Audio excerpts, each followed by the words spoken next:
ಬದುಕಿನಲ್ಲಿ ಏರಿಳಿತ ಸಹಜ, ಅರಿತು ನಡೆ ಇದನ್ನು ಓ ಮನುಜ.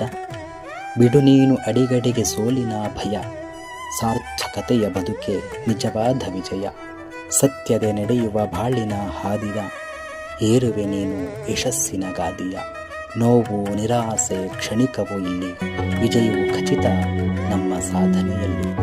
ಏನೈತಿ ಜೀವನದಾಗ, ಹೋಗುದೈತಿ ಮಣ್ಣಾಗ. ಏನ